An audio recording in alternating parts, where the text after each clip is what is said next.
বেলার টাইম তো তবু একটা ভিডিও বানাচ্ছি। আমরা আছি সেই পরিচিত 4 নম্বর লঞ্চ ঘাট। এখান থেকে কিন্তু এখনও লঞ্চ, আগে এখান থেকে রকেট স্টিমার ছাড়তো, যেটা এখান থেকে প্যাডেল স্টিমার, যেটা এখান থেকে ঢাকায় চলে যেত মোড়লগঞ্জ বরিশাল হয়ে। এখন এই লাইনটা বন্ধ। এখন একটা লঞ্চ ছাড়ে, দুইটা লঞ্চ আছে, একটা হচ্ছে সম্ভবত মুহিনাফি আর একটা হচ্ছে ওয়াটার কিং 7। এগুলো সাধারণত এখান থেকে কয়রা, তারপরে এই যে এখনই ছেড়ে দেবে, হরেন দ্বারা বোঝাচ্ছে যে এখনই ছেড়ে দেবে। এখান থেকে কয়রা, প্রতাপনগর এখানে যায়। এখান থেকে টিকিটগুলো বিআইডব্লিউর যে নির্দিষ্ট জায়গায় কাউন্টার থেকে টিকিট কাটতে হয়। আমি একটু আমার টিকিটটা কেটে ফেলছি যদিও, এবং এখানে ওঠার সময় এরকম চেক করে উঠায় যে টিকিট আছে কিনা তাদের হাতে। এই যে আমরা যাচ্ছি, আমাদের ভাইয়েরা এখান থেকে চেক দিচ্ছে। টিকিট ছাড়া যদি আপনি যান আপনি কিন্তু কট। আমরা যাই হোক, এইটা হচ্ছে খুলনা থেকে নীলডুমুর, হয়তো একটা জার্নি যেটা প্রায় 12 থেকে 13 ঘন্টা।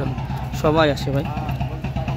এটা হচ্ছে এক রাত্রের প্রোগ্রাম। এদের কেবিনও আছে, কেবিন ভাড়াও কম, দুজনের জন্য 1000-1200 টাকা। এখানে একটা ছোট দোকান আছে, কিনতে পারবেন। ম্যাক্সিমামই কয়রার যাত্রী, অল্প টাকা লঞ্চ আনে, এটা কিন্তু অনেক। এটা হচ্ছে ডে। এই রোডে কিন্তু হিউজ পরিমাণ যাত্রী চলাচল করে কন্টিনিউ। এখন যাব দোতলায়।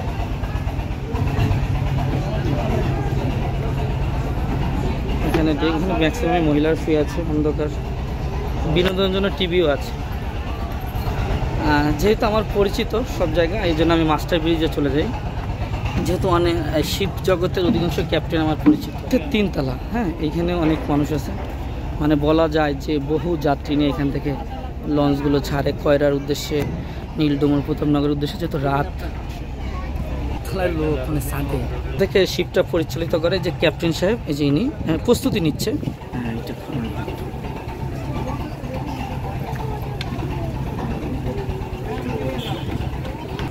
আর পাশে আছে ভৈরব নদ, এখান থেকে শিপটা ছাড়বে। কোনো যাত্রীরা আসতেছে, যদিও লঞ্চটা ছাড়ার কথা 10টায়, 30-এ ছাড়বে। তাদের পর্যাপ্ত যাত্রী দরকার জন্য। তো ঠিক আছে, রাতের মতো বিদায় নেই, ইনশাল্লাহ দেখা হবে। এখন ছেড়ে যাবে, এটা আপনাদের দেখাচ্ছি। এটা ছিল টিকিট, হ্যাঁ, ছেড়ে এই লঞ্চটা ছেড়ে যাবে, যার জন্য দেখাতে পারতেন। তবে আমাদের টিকিট কিন্তু ডিসকাউন্ট ছিল, যেহেতু আমি এই লাইনেরই লোক। দড়িটা উঠানো হচ্ছে, এটাকে হালাত বলে। হালাতটা ছেড়ে দিচ্ছে এবং লঞ্চটা বর্তমানে ভৈরব নদী আছে। একটু পরে ভৈরব নদী হয়ে রূপসা নদীতে প্রবেশ করবে।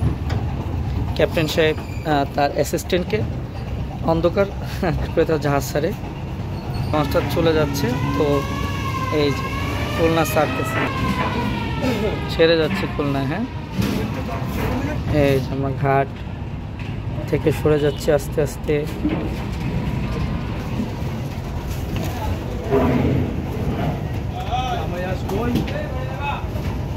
আল্লাহ রে,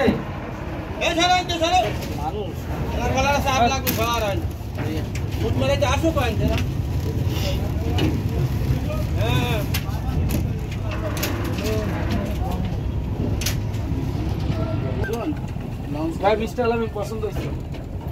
মিস্টার আলামিন হুসাইন না,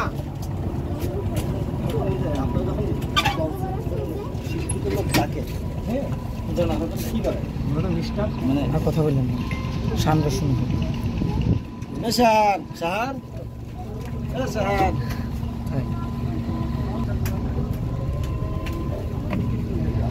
একটা এই যে একটা আলো মারতেছে, এই আলো দিয়ে তারা রাতটা দেখে। এই যে সামনে একটা দেখে, যে লঞ্চটা রূপসা নদীতে পড়ে গেল এবং অন্ধকার করে চালাতে হয় সামনের দিকটা।